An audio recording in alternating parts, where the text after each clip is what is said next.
फरजाना, दरअसल जो बेकायदगियाँ हुई हैं वो मुख्तलिफ मद में हुई हैं। मिसाल के तौर पे आपने जिक्र किया जो जंगलात की अराजी है लीज देने में, उसमें काफ़ी बेकायदगियाँ हुई हैं। मिसाल के तौर पे जो जंगलात की जो ज़मीन होती है, जो अराजी होती है, उसमें जंगलात होते हैं और वो प्रोटेक्टेड होते हैं, या वो जंगलात जो हैं अगर रिजर्व हैं तो उससे लीज पर नहीं दिया जा सकता, सिवाय 3 सूरतों में। या तो दरख्त लगाने के लिए उसे दिया जाए, या एग्रो फॉरेस्ट्री के लिए दिया जाए, और या फिर जंगली हयात की ब्रीडिंग के लिए उससे इस्तेमाल किया जा सकता है, उसे लीज पर दिया जा सकता है।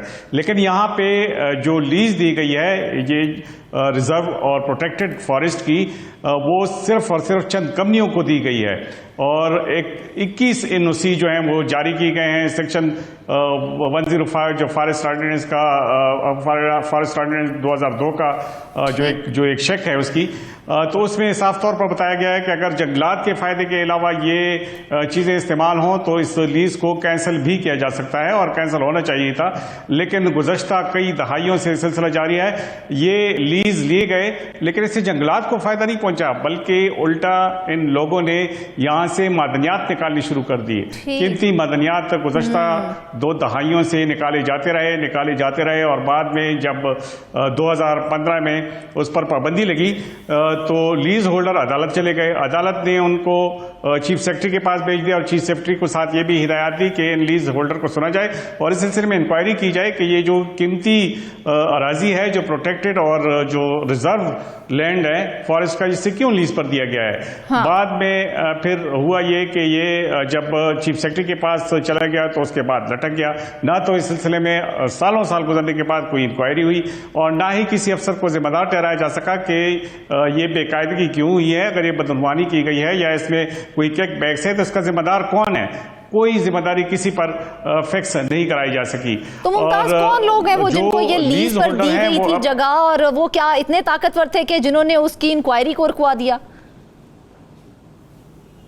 ये बड़ा दिलचस्प सवाल है। इसमें जो लोग हैं, मतलब उनका फॉरेस्ट से या वाइल्ड लाइफ से कोई दूर दूर का वास्ता नहीं था। अच्छा। मिसाल के तौर पर एक सीमेंट फैक्ट्री है, उसको ये लीज दी गई थी।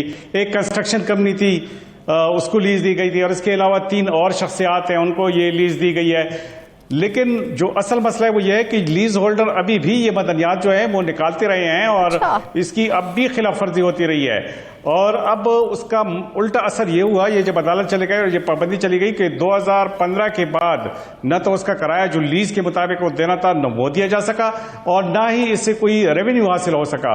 तो उल्टा फायदे की बजाय जो कार्रवाई हुई, फायदे की बजाय हुकूमत को नुकसान उठाना पड़ रहा है, खुसूसन जो महकमा फॉरेस्ट या जो जंगली हयात है। तो ये जो इस किस्म की बेकायदगी है, ये तो बड़ी बेकायदगी है, और ये अरसे दराज से हो रही है, और ये किसी एक जगह पे नहीं बल्कि मुख्तलिफ जगहों पे ये बेकायदगियाँ देखने में आ रही हैं। इसमें जो उसकी गफलत है महकमा जंगलात और जंगली हयात का, उसका यह है कि चाहिए था कि जो नुकसान जिसने पहुंचाया उसकी रिकवरी होनी चाहिए। रिकवरी इसलिए होनी चाहिए कि लीज होल्डर ने एक अंदाजे के मुताबिक, जो ऑडिट ने एक अदाद-ओ-शुमार दिए हैं उसके मुताबिक 4 अरब रुपए देने थे। अच्छा। और 8 साल में ये जो अमाउंट बनती है, अब तो मजीद जब साल गुजरता है तो इसमें इजाफा होता जा रहा है। तो ये अरबों रुपए किसने जमा करने हैं, कब जमा करेंगे, कोई इंक्वायरी, कोई किसी किस्म के हिदायत, किसी के खिलाफ कार्रवाई नहीं की गई। तो अब जब कोई सीमेंट फैक्ट्री या कोई कंस्ट्रक्शन कंपनी या आम शख्सियात को इस किस्म की लीज दी जाते हैं कि वो रिजर्व जंगलात या जो प्रोटेक्टेड फॉरेस्ट है उससे जो मादनियात हैं वो निकालें, तो आप ये अंदाजा लगाएं फरजाना कि उस जंगलात का क्या असर क्या होगा इन लोगों ने।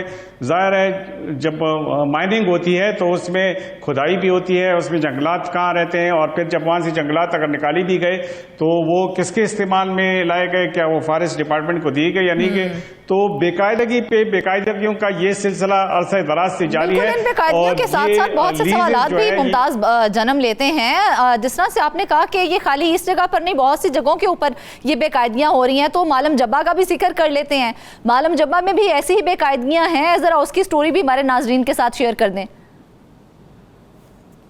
जी बिल्कुल, मतलब जब्बा में कोई 12 एकड़ की प्रोटेक्टेड जंगलात थे, उसकी अराजी लाहौर की एक बड़ी कंपनी है उसको दी नहीं गई, बल्कि उस पर उसका कब्जा है। और ये कब्जा अभी से नहीं बल्कि 2015 से इस कंपनी का इस 12 एकड़ अराजी पे कब्जा है। अब महकमा जंगलात और जंगली हयात की गफलत का अंदाजा इस बात से लगाया जा सकता है कि इतने अरसे में निशानदेही के बावजूद न तो ये कब्जा बागुजार कराया जा सका है और ना ही उनको मजबूर किया जा सका है कि जिस जगह पे उनका कब्जा है उनकी कम से कम उसका किराया तो दे, या अगर ना हो कोई लीज कर दे।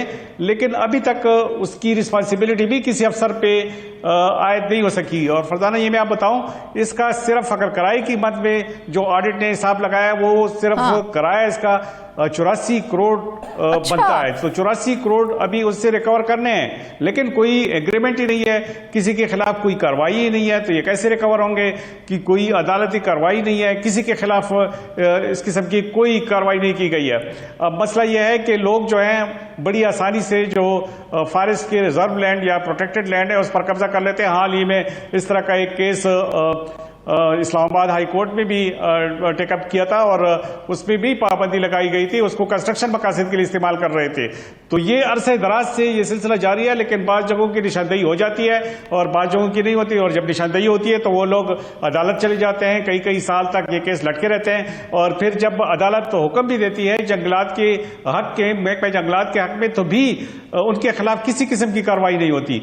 अब चाहिए तो ये था कि क्या वजह है, क्या महकमा इतना कमजोर है या वो लोग इतने ताकतवर हैं कि जरा सी भी कार्रवाई नहीं की जाती है, जबकि मामला भी सामने आ जाता है कि गैर कानूनी तौर पर वहां पर माइनिंग की जा रही है और तमाम काम वहां पर किए जा रहे हैं। तो ये मामला हाईलाइट होने के बावजूद भी क्यों कोई एक्शन नहीं लिया जा रहा महकमे की जानिब से? इसकी वजह यह है कि इसमें ये जो लोग होते हैं वो काफी बारसूख लोग होते हैं और क्या वो लोग से भी ज्यादा मर्जी से बासर है?